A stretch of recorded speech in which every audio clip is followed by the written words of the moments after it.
Visiones y revelaciones completas de Ana Catalina Emmerich. Episodio 2. El árbol de la vida y el árbol de la ciencia del bien y del mal. En medio de aquel luciente jardín he visto aguas y dentro de ellas una isla, o mejor, península, porque de un lado estaba unida por un dique. Esta isla, como el brazo de tierra que la unía con el jardín, estaba llena de hermosos árboles. En medio de la isla había un árbol tan bello que a todos vencía en hermosura, y al mismo tiempo los cubría y protegía. Sus raíces formaban el conjunto de la isla. Este árbol cubría toda la isla, y desde su anchura tan pronunciada se iba angostando hasta terminar en una graciosa punta. Sus ramajes se extendían en posición recta, y de ellas nacían otras ramas, como pequeños arbolitos, hacia arriba. Las hojas eran delicadas, y los frutos amarillos colgaban de una vaina y se abrían como una rosa con sus pétalos. Parecíase mucho al cedro. No recuerdo haber visto nunca a Adán o a Eva, ni a ningún animal andar por la isla ni en torno del árbol. Solo oía cantar unas aves muy hermosas, nobles y blancas, en lo alto de sus ramas. Este árbol era el árbol de la vida. Precisamente delante del dique o lengua de tierra que llevaba a la isla, estaba el árbol de la ciencia del bien y del mal. El tronco era escamado como el de las palmeras. Las hojas nacían inmediatamente del tronco. Eran muy grandes y anchas como suelas de zapatos. Delante y escondidas entre las hojas había frutas que colgaban en racimo de a 5, de las cuales una salía un tanto más que las otras 4 que estaban en su pezón.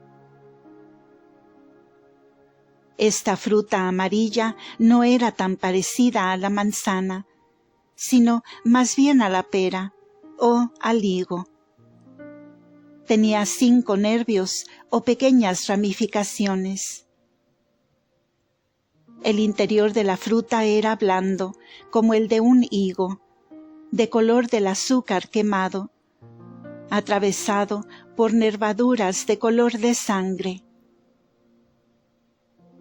El árbol era más ancho arriba que abajo, y las ramas se internaban profundamente en la tierra.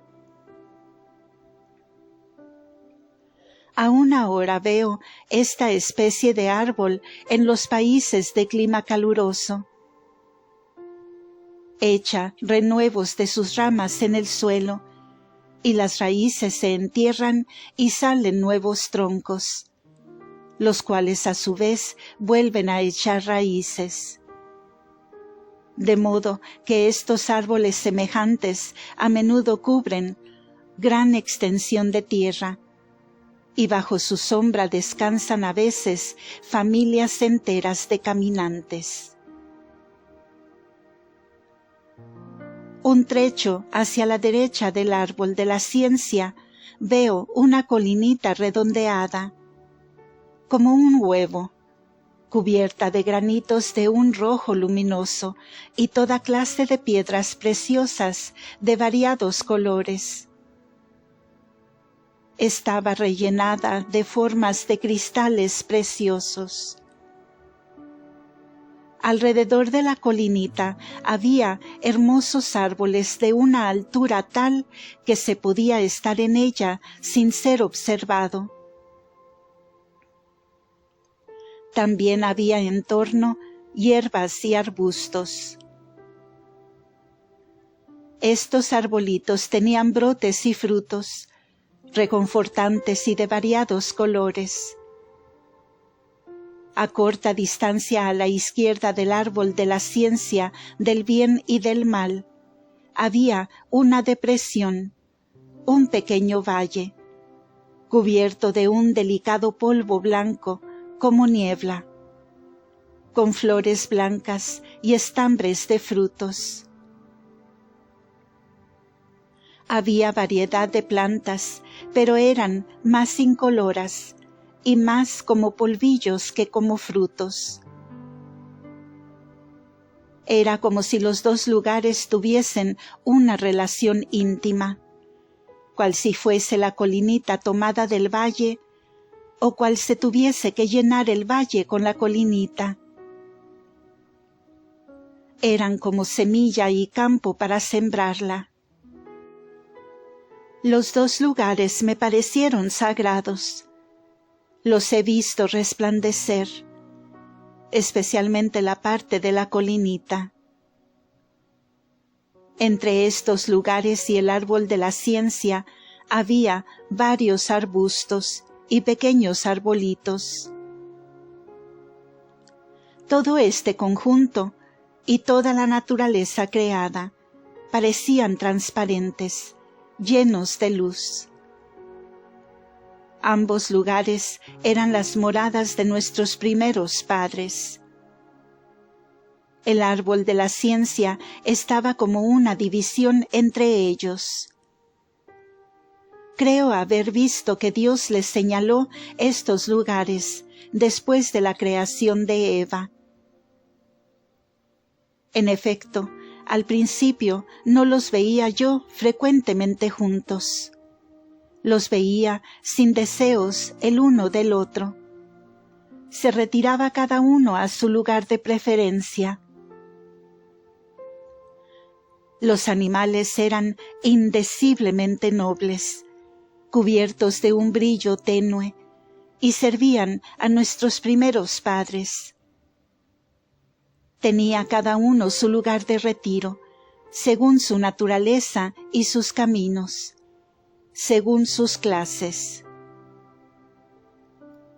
Todos los lugares de los diversos animales y sus clases tenían relación entre sí con un gran misterio de las leyes eternas que Dios había establecido en la creación.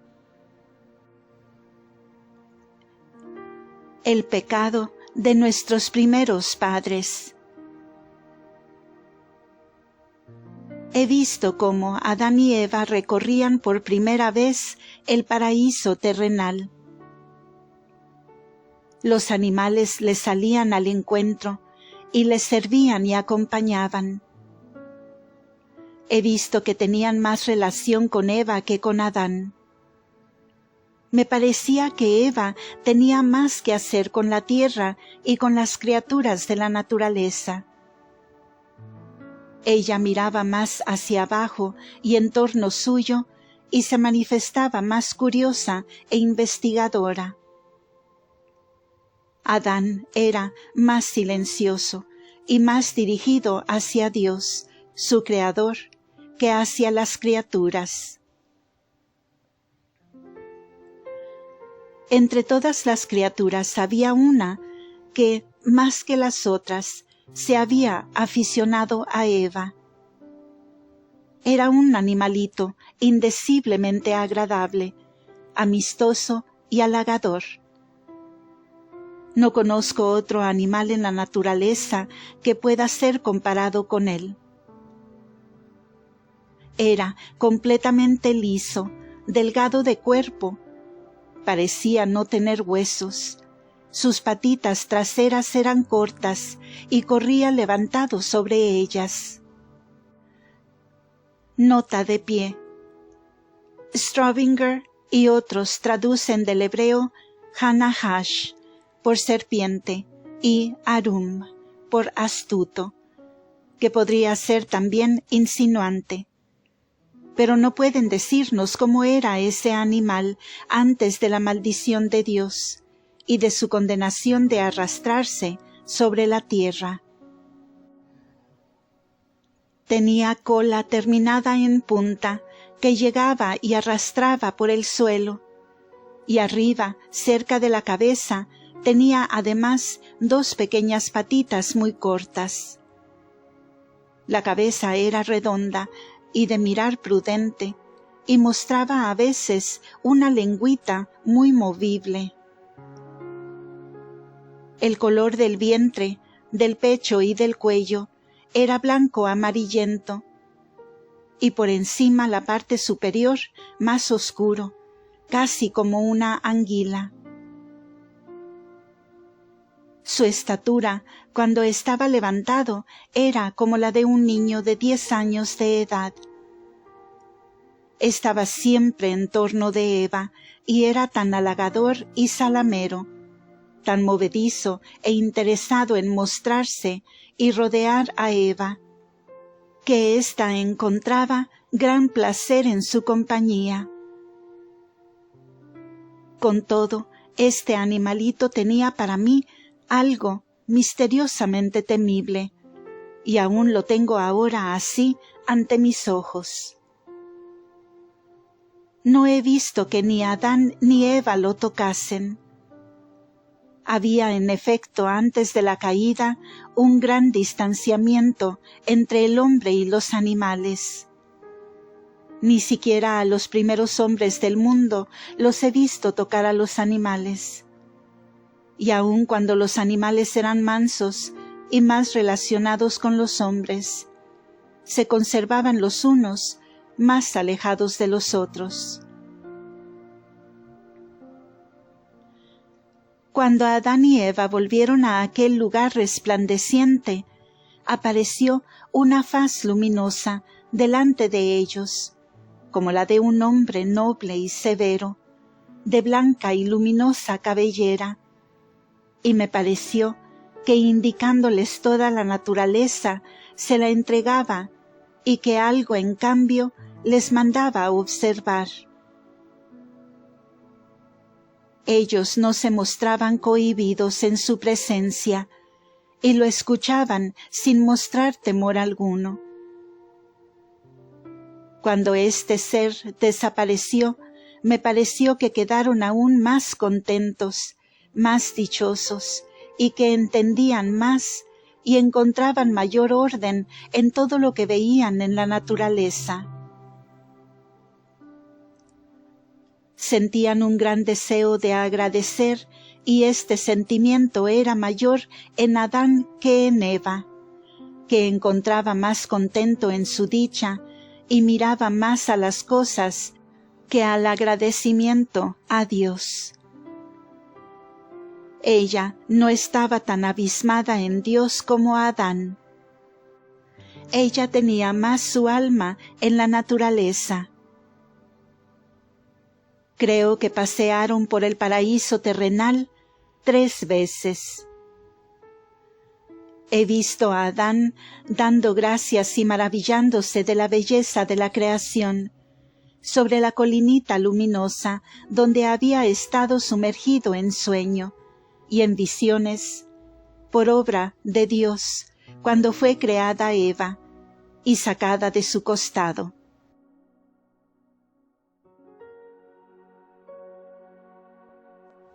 Adán estaba solo debajo de los árboles. He visto a Eva acercarse al árbol de la ciencia, como si quisiese pasar de largo. El animalito aquel estaba de nuevo con ella, y me pareció aún más halagador, zalamero y movedizo. Eva estaba toda entusiasmada con el animalito, y sentía gran gusto en estar en su compañía. El animal subió al árbol a una altura tal que su cabeza llegaba a la de Eva. Se sostenía con los pies al árbol. Volvió la cabeza hacia Eva y habló. Dijo que si comían de la fruta del árbol serían libres y no más esclavos, y sabrían cómo sería la forma de su descendencia. Ellos sabían ya que tendrían descendencia, pero entendí que aún no sabían cómo Dios lo quería, y que si lo hubiesen sabido, y a pesar de ello hubiesen pecado, la redención no habría sido posible. Eva se mostraba cada vez más curiosa hacia las cosas que la serpiente le decía. Se produjo en ella algo que la sumió en oscuridad. Yo temblaba por ella. Miró ella hacia Adán, que estaba absorto debajo de los árboles. Ella lo llamó, y él acudió a su llamado. Eva fue a su encuentro, y luego retrocedió. Se notaba en ella una indecisión, una inquietud. Volvióse como si quisiera pasar de largo el lugar del árbol, pero se acercó a él por el lado izquierdo y estuvo detrás de él cubierta por las hojas largas y caídas. El árbol era por arriba más ancho que por abajo, y las hojas colgaban pesadamente hasta el suelo. Colgaba también en la parte donde se hallaba Eva una fruta de particular hermosura. Cuando Adán llegó al lugar, Eva lo tomó del brazo y señaló al animal que hablaba. Y Adán escuchó también sus palabras. Al tomarle del brazo, fue la primera vez que lo hacía. Adán no la tocó, y vi que había ya oscuridad en ella. He visto que la serpiente señaló la fruta, pero no se atrevió a arrancársela para Eva. Pero no bien Eva manifestó deseos de tener la fruta, entonces la serpiente la desgajó y se la alcanzó a Eva. Era la fruta más hermosa del medio, de un como racimo de 5 frutas, juntas que colgaban del árbol. He visto que Eva se acercó a Adán con la fruta y se la dio, puesto que sin el consentimiento de éste no se habría realizado la culpa y el pecado primero. He visto como que la fruta se partía en las manos de Adán y que él veía figuras adentro. Parecía que ellos llegaban a saber lo que les convenía ignorar. La parte interna de la fruta estaba cruzada con venas color de sangre. He visto cómo se oscurecían, perdiendo el resplandor que los envolvía, y sus rostros perdieron la serenidad. Parecióme que hasta el sol se retiraba. La serpiente bajó al punto del árbol y huyó sobre sus 4 patas.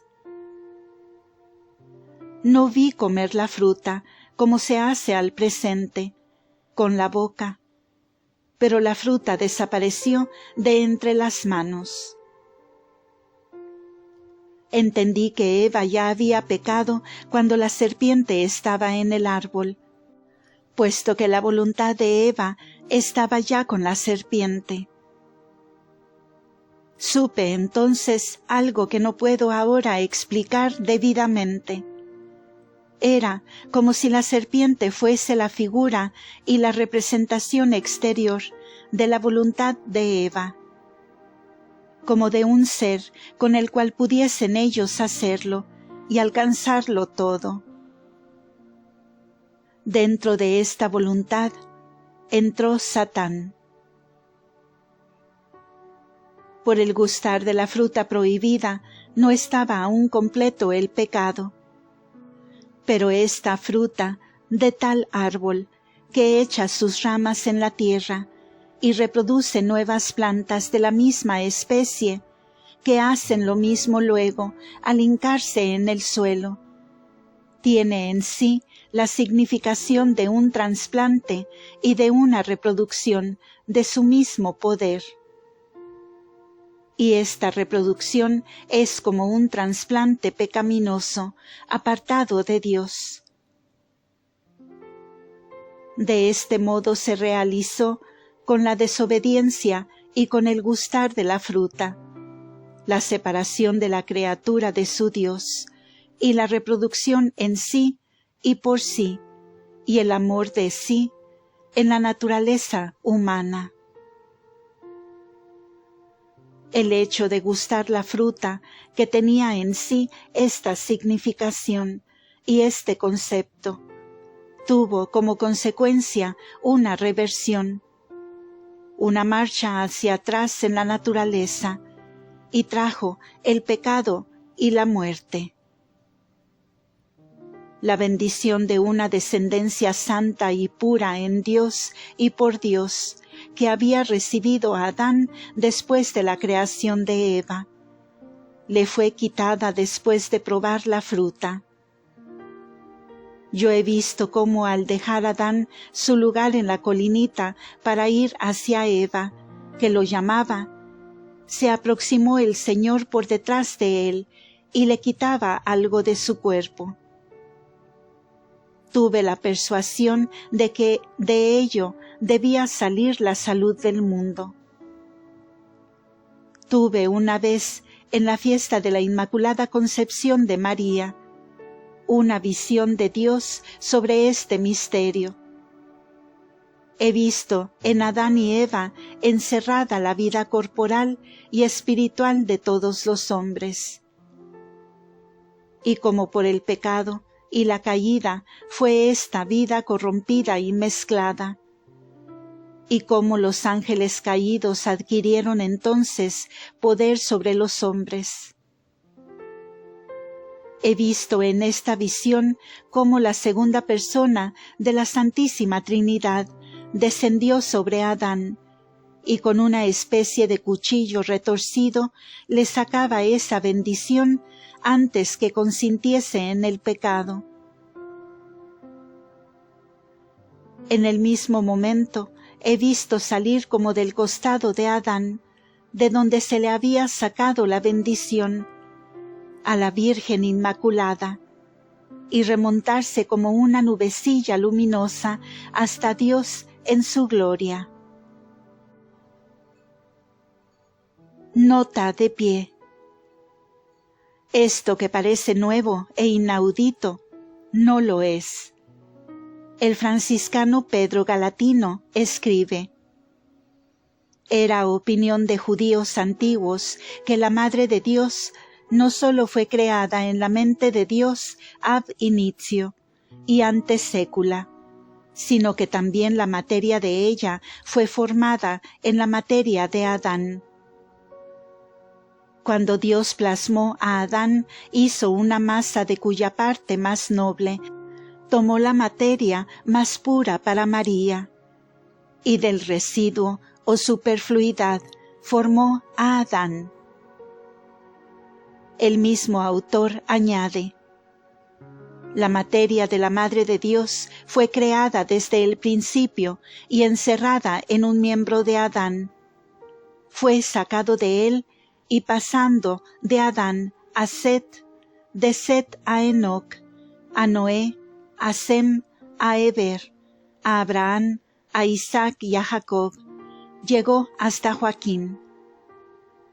Es obvio suponer que se guardaba este misterio en el arca de la alianza para hacer posible la transmisión a través de tantos siglos. De Arcanis Catholicae Veritatis, libro 7. Fin de la nota. Con el gustar de la fruta prohibida se encontraron Adán y Eva como embriagados, y con el consentimiento en el pecado se obró en ellos un cambio muy grande. Estaba entonces la serpiente entre ellos. Ellos estaban como penetrados con la esencia de ese ser, y se vio entonces a la cizaña entre el buen trigo. La circuncisión fue instituida como penitencia y castigo. Como la viña se poda para que el fruto, el vino, no sea agreste, ni la planta estéril, así tuvo que hacerse con el hombre para que pudiera ser nuevamente ennoblecido. Cierta vez que se me mostró en visión la reparación de la culpa, vi un cuadro donde salía Eva del costado de Adán y ya estiraba el cuello hacia la fruta prohibida. Corría apresurada y se abrazaba con el árbol. Y luego vi otro cuadro donde, por el contrario, se veía a Jesús, nacido de la Inmaculada Virgen María, que corría hacia el árbol de la cruz y se abrazaba con él. En esta ocasión vi que la descendencia de Eva, oscurecida por el pecado, se purificaba por los padecimientos de Jesús, y comprendí que debe ser arrancado el placer prohibido de la carne del hombre, mediante el dolor de la penitencia. Las palabras de la epístola a los Gálatas, capítulo 4, versículos 30 al 31, donde dice que el hijo de la esclava no debe ser heredero. Las entendí siempre en el sentido de que bajo el nombre de esclava se comprendía la carne y la sujeción de la misma. El matrimonio es un estado de penitencia y requiere abnegación, oración, ayuno, la necesidad de dar limosna y de tener la intención de aumentar el reino de Dios con los hijos. Fin de este episodio. Continuará.